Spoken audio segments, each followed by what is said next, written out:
Let's turn to the markets, and U.S. futures now slightly higher after stocks closed out their fourth straight month of gains last week, extending the rally amid a surge in tech shares. And despite signs the economic rebound is stalling. Let's bring in our next guest, who says he's betting on a bubble in U.S. equity markets. We're joined now by Caravel Concepts founder and CEO Michael Jones. Michael, great to have you with us. Given the rally that we've seen so far, are we a bit overdue for a correction going into August? And what would that look like if we get one? Well, I think the only catalyst for correction, we've already absorbed about all the bad news that you can possibly absorb with respect to COVID-19 and the economic data we just received. I think the only reason we would get a correction is if for some reason that we do not foresee, Fed Chairman Powell decides that with a 20% private savings rate that he doesn't need to print the money to finance the next leg of the COVID stimulus package. Personally, I don't believe that that's where the Fed's head is. I think they're more than willing to keep printing the money to finance the budget deficit. But if they should decide that with private savings so high they can maybe take a pause, there'll be a pullback. The pullback will scare the Fed enough to get them back onto printing money, in our opinion. Well, Michael, we have seen Chair Powell being as dovish as he could be.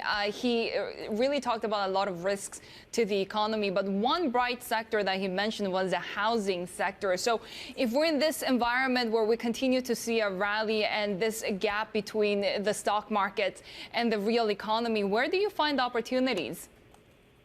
Well, I think that gap between reality and the stock market is also being seen in the housing market, and we think they both have the exact same cause. We thought there would be bubbles coming into this year when the economy was strong and the Fed was printing $1 trillion. We think there are going to be bubbles now that the economy is flat on its back and the Fed could print as much as $5 trillion this year. You point out one real opportunity in our opinion.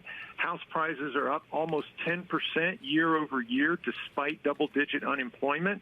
As unemployment returns somewhat more normal levels next year, we think housing prices could go back into the kind of bubble levels that we saw in 2004, 5, and 6.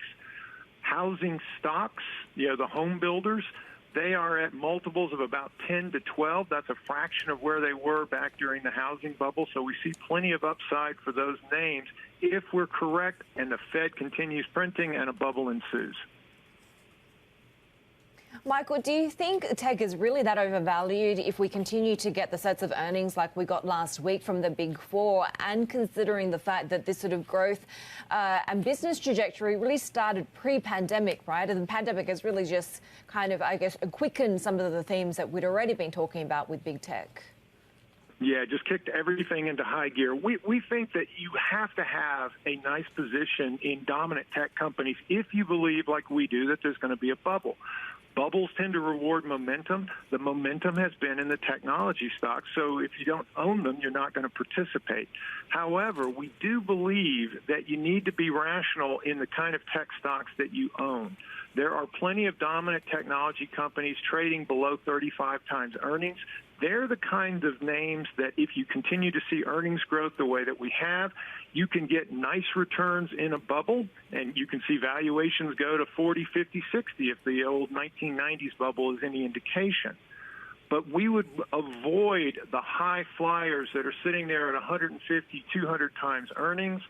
My memory from 99, 2000, if you were in Oracle and Cisco, you could wait 18, 20 years to get back to making money on those names, because only the rare company like Amazon can grow fast enough to overcome a 150 multiple and the bursting of a bubble.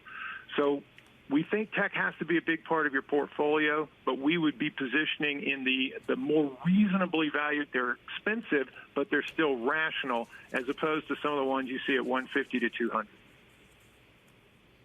So outside of the US, we also saw the euro post its sixth straight weekly gain against the greenback last week. Does this really symbolize maybe the start of a European exceptionalism when it comes to what investors should be looking at, given the containment efforts as well as just optimism over a quicker recovery in Europe versus the US?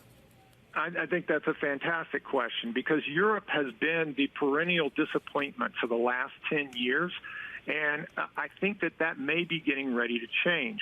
you're seeing, one, that they've been much more successful in their containment of COVID-19. They're having a few secondary flare-ups because the kids don't want to stay socially distanced in places like Spain. But compared to what's happening in the U.S., they've done a phenomenal job in containing COVID-19. That's given them an acceleration in growth that has continued, whereas the U.S. acceleration has kind of tailed off.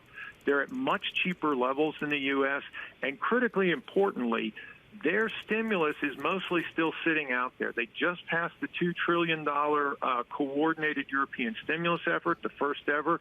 The European Central Bank is poised, Madame Lagarde is poised to finance that with money printing, injecting more money into the European markets.